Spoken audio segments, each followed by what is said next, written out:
예. 그럼 지금부터는 어제 일부 전해드렸었던 청와대 선거 개입 공소장의 새로운 내용들을 좀 더 추가로 들여다보겠습니다. 제가 방송 전에 이 70페이지 가까운 공소장을 차분히 한번 살펴봤는데요. 공소장 앞부분엔 이례적으로 이 대통령의 정치적 중립 의무를 언급했습니다. 윤석열 총장의 지난 신년사 발언부터 먼저 듣고 오겠습니다. 올해는 제21대 국회의원 선거가 치러지는 해입니다. 선거 사건에 있어 검찰의 정치적 중립은 단순히 기계적 균형을 추구하는 것이 아닙니다. 반칙과 불법을 저지른다면 엄정히 수사하여 철저하게 대응한다는 자세가 필요합니다. 제가 장혜찬 평론가님, 저희 채널A가 입수한 공소장을 좀 천천히 살펴보니까 맨 앞에 이 대통령의 정치적 중립 의무에 대해서 꽤 자세히 써놨거든요. 이게 검찰의 시각, 처음부터 대전제부터 반영하는 겁니까? 그렇죠. 대통령 업무를 보좌하는 공무원들이 지금 기소가 돼 있지만 이 공소장의 기소 대상은 아닙니다만 대통령 책임은 그럼 아닌 것이냐. 이 공소장 내용을 보면 청와대가 조직적으로 움직여서 울산시장 선거에 개입한 것인데 민정수석실 같은 경우는 하명 수사가 있고 정무수석실 같은 경우는 임동호 전 최고위원에게 다른 자리를 제안했고 그리고 나머지 비서관들이나 행정관 같은 경우는 송철호 시장의 공약을 맞춰주겠다고 했고 이게 어느 한 비서관실 수석실이 움직인 게 아니라 청와대 전체가 거의 움직였다면 그 최종적인 책임은 대통령이 져야 되는 것일까요? 아닐까요? 그 부분 때문에 저는 이 공소장 서론에 대통령의 책임, 선거 중립성 더욱더 엄정하게 요구된다는 부분이 서론으로 따로 실렸을 것이라고 보고요. 임종석 전 비서실장 같은 경우도 이번에 기소는 안 됐습니다만 계속 수사가 이어지고 총선이 끝나면 아마 기소 여부가 결정될 것 같습니다. 이 진두지휘를 과연 임종석 전 실장이 자의적으로 했겠느냐? 송철호 시장은 임종석 전 실장의 친구입니까? 아닙니다. 문재인 대통령의 친구이고 송 시장이 무소속 후보로 나왔을 때 더불어민주당 후보가 있는데도 문 대통령이 지원 유세를 갈 정도로 막역한 사이입니다. 그렇다면 누구의 책임일 것인가? 굳이 제가 대답하지 않아도 답은 상당히 명약관화하지 않을까 싶습니다. 조수진 부장, 저하고 화면 같이 보실게요. 공소장 내용 중에 꽤 제 눈을 뗄 수 없었던 부분이 이 부분이에요. 송철호, 청와대가 사실상 송철호 선거 캠프 아니냐? 라는 과거 얘기도 있었는데, 송철호 당시 변호사가 당내 기반이 취약해서 경선 통과도 장담하기 어려웠다. 이런 내용도 검찰이 공소장에 적시를 했더라고요. 네. 공소장에 적시했다는 건 그만큼 입증에 자신감이 있다.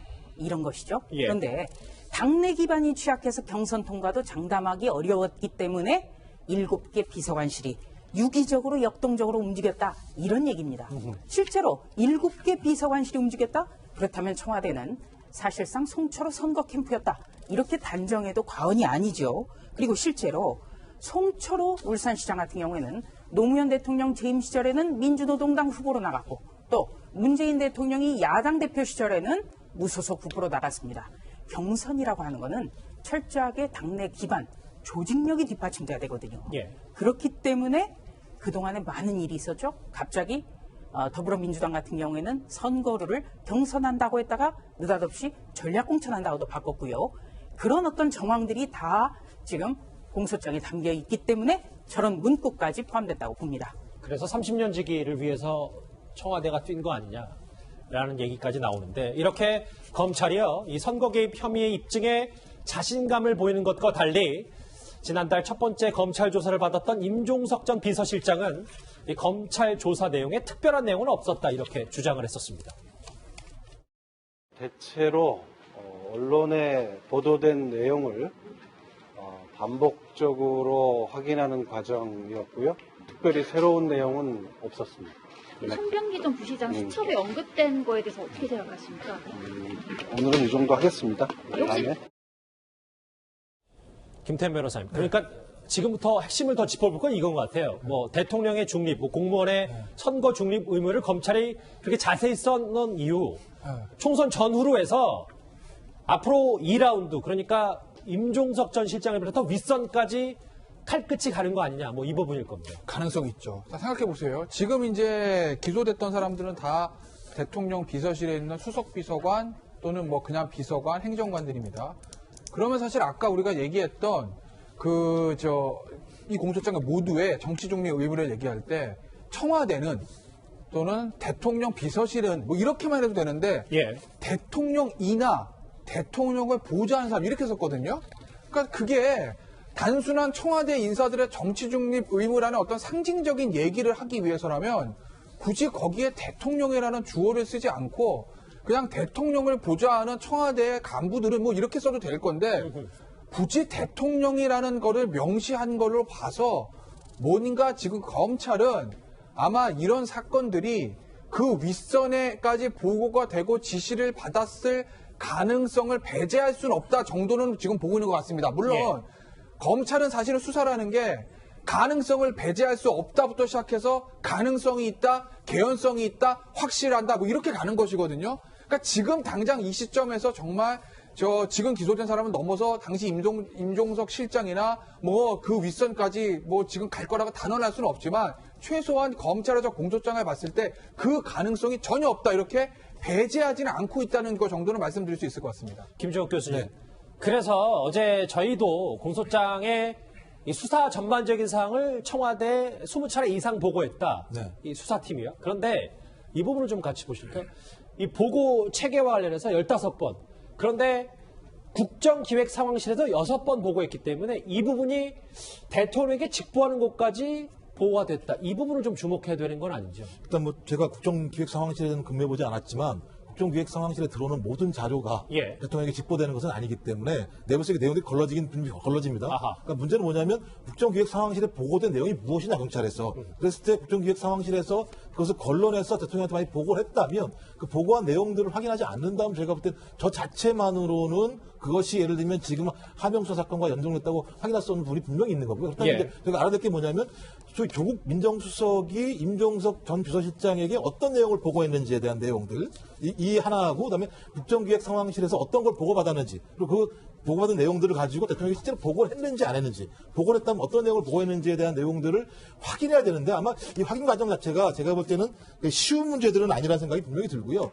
가장 심적인 문제는 그겁니다. 이게 이제 발단된 게 뭐냐면 송병기 전 부시장의 수첩 문제인데요. 제가 네. 저번에도 말씀드렸지만 그 수첩에 의해서 얘기된 게 뭐냐면 저희 비서실장을 통해서 출마를 권유했다는 내용인데 그 이전에 이미 경선을 하겠다라고 하는 수첩 내용에 그 경선을 해서 VIP의 부담을 없애겠다는 내용이 나오기 때문에 그러니까 이 하명과 관련된 첫 시점의 문제가 하나 중요한 문제가 하나 걸릴 거고요. 이 부분에 대해서 검찰 해명에 대한 문제가 하나가 있을 것 같고 또 하나는 소위 조국 민정수석이 임종석 전 비서실장에게 어떤 내용을 보고했는지 그리고 비서실장이 대통령에게 보고를 했는지 국정기획상황에서 이 내용들에 대해서 확인을 해야 되는데 제가 아는 한 저 확인 자체가 문서로 보고가 되지 않았다고 한다면 상당히 예를 들면 검증 자체가 어려울 부분이 분명히 있다는 생각이 듭니다. 국정계획 상황실에 올라온 다 정보라고 대통령에게 다 들어가는 건 네. 아니다라는 말씀. 예, 좋습니다. 네. 우선 저는 이번 그 기소자 명단에서 우선 임종석 대통령 비서실장이 빠졌습니다. 네. 이 점이 굉장히 흥미로운 거예요. 그렇다면 앞으로의 재판 과정을 보면서 추가 기소할 수 있다는 얘기입니다. 그리고 임종석 전 실장이 빠졌는데 조국 전 수석도 빠졌어요. 그렇다면 조국 전 수석도 추후에 기소 가능성이 또 있는 거예요. 그렇다면 왜 빠졌느냐? 지금까지 나온 확실한 증거에 의해서 입증될 수 있을 만한 것 예. 이것만 하다 보니까 일단 제외를 한 거죠. 그리고 두 번째는 국정상황실에 6차례 보고됐다. 이 국정기획상황실 같은 경우에는 임종석 비서실장을 제외하고 대통령에게 직보되는 곳입니다. 그렇다면 당시에 윤건영 국정상황실장이 어떤 역할을 했을까? 이 부분도 앞으로 좀 우리가 관심을 가져야 됩니다. 그리고 특히 예. 공소장에서 대통령을 계속해서 이야기를 하고 있습니다. 이것은 대통령은 재임 중에 형사소추에선 제외되지만 대통령에 대한 수사는 반드시 필요하다는 겁니다. 2003년 대선자금 수사 때도요. 대통령에 대해서 형사소추는 하지 않았지만 대통령과 관여된 것은 밝혀냈었죠. 조만간 그러니까 조수진 부장 해석은 이 선거개혁 의혹 2라운드 수사가 본격적으로 진행될 수 있다. 그게 뭐 비서실장이든 더 윗선까지 포함해서 말이죠. 자, 이렇게 수사 상황을 청와대가 20차례 넘게 보고받은 것도 보고받은 거지만 이 부분도 주목해야 됩니다. 공소장 내용을 보면요. 그간 청와대는 김기현 전 시장 첩보 처리는 통상적인 절차에 따라 했다고 해명을 했었는데요. 그런데 공소장에 따르면 첩보 문건을 청와대가 의도적으로 가공하고 덧칠한 정황이 구체적으로 드러나 있습니다. 고민정 전 대변인의 당시 해명부터 다시 들어보실까요?